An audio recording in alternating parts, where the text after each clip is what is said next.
Salut les amis, aujourd'hui je reviens avec les portes de l'éveil, 42 pas vers soi.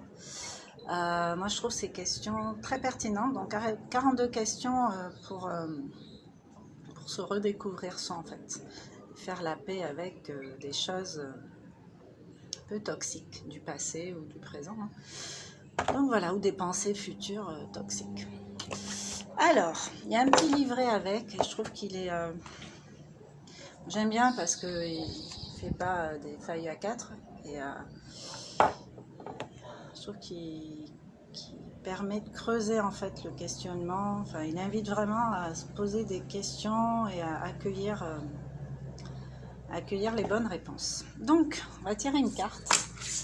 On fait qu'une aujourd'hui parce que je vais vous proposer de fermer les yeux quand je vais prendre la carte et de l'accueillir vraiment pour vous, pour voir comment ça résonne en vous.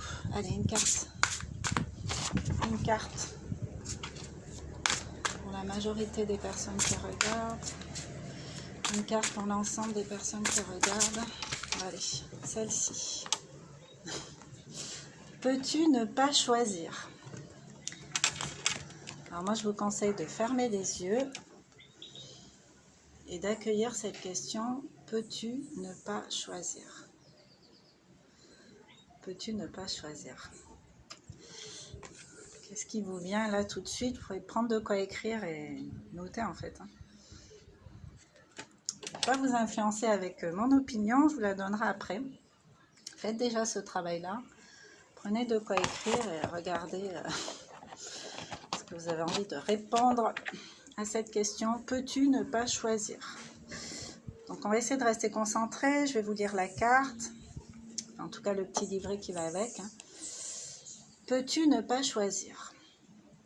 Être devant deux portes et n'en franchir aucune peut paraître statique et donc rassurant. Or, il y a bien une dynamique, celle des conséquences du choix de ne rien faire. Le choix de l'immobilisme, dont les effets sont invisibles dans l'instant, peut s'avérer coûteux car il empêche l'expérience, donc l'apprentissage et l'évolution. Passe de la question « Qu'est-ce que je risque à changer ?» à « Qu'est-ce que je risque à ne pas changer ?» Prends conscience que ta vie est choix permanent. Donc, accueillez. Je vais vous repasser cette partie de la vidéo, les explications. Ça rejoint ce que je pense, moi en tout cas, le fait de ne pas choisir, ça reste un choix en fait. Je choisis quelque part de ne rien faire, de ne pas choisir, je choisis d'assumer les conséquences de ce que je n'ai pas tenté de maîtriser ou de contrôler ou même d'influencer. Ça reste un choix. Et à chaque instant, on est dans du choix. Un choix de prendre telle route ou telle autre, d'aller à tel endroit ou pas, de rencontrer telle personne ou pas, de faire ci ou ça. Voilà. On a des choix en fait. On s'en rend peut-être pas compte. Des fois on se dit « Ah ben j'ai pas le choix ». Si, tu as le choix en fait. Parce que le choix c'est la réaction qu'on va avoir face aux choses, aux situations auxquelles on est confronté. Donc j'ai le choix de me faire du mal avec, de me flageller avec quelque chose qui ne va pas en fait, qui est assez violent pour moi, dans mon cœur, dans ma tête, dans mon corps. Ou alors, je décide de prendre les choses avec un peu plus de philosophie. Moi, par exemple, avec Corinne, on avait trouvé une super salle, super ambiance pour faire nos ateliers et tout, mais c'était parfait. On avait programmé quelques dates, on a tout fait. Franchement, bonne ambiance, des gros déclics pour certains et tout, génial quoi. Et puis là, la propriétaire m'annonce que finalement, comme elle fait des locations saisonnières, là, elle vient d'en faire une à plein temps. Et du coup, on n'aurait plus l'espace. J'aurais pu dire, oh là là, mais prendre ça comme si c'était une catastrophe, mais en fait, ça n'en est pas une. Enfin, là, j'étais dans du détachement. Ah bon, déjà, merci, parce qu'on a réussi à faire tout ce qu'on avait programmé en ce lieu précisément. Et ça s'est super bien passé. Et puis, voilà, on a expérimenté aussi notre activité en commun avec Corinne, donc c'est important.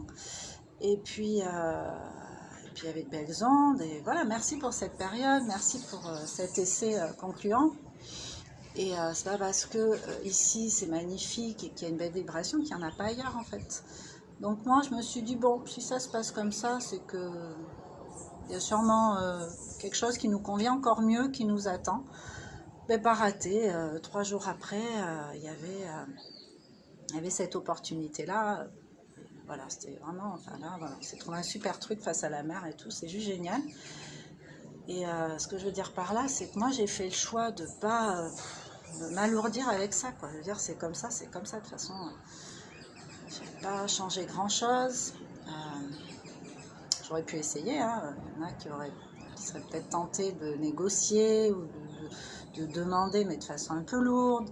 Ben non, moi je prends les choses comme elles viennent et du coup ça se passe bien puisque la suite a été plus que favorable. Donc voilà, par exemple, un exemple de choix. Le choix de ma réaction face à une annonce qui au départ, à prime abord, n'était pas très géniale comme annonce, quoi. Donc vous en pensez quoi? Peux-tu ne pas choisir? Est-ce que vous pensez qu'on peut ne pas choisir? On peut s'offrir ce luxe-là de ne pas choisir? Voilà. Je pense que ne pas choisir, c'est un choix aussi. Après, faites-moi des commentaires, dites-moi ce que vous en pensez, hein, c'est intéressant, moi j'adore élargir mes points de vue. Donc voilà, j'attends vos commentaires. Et puis n'hésitez pas à partager cette vidéo si vous trouvez ce sujet intéressant.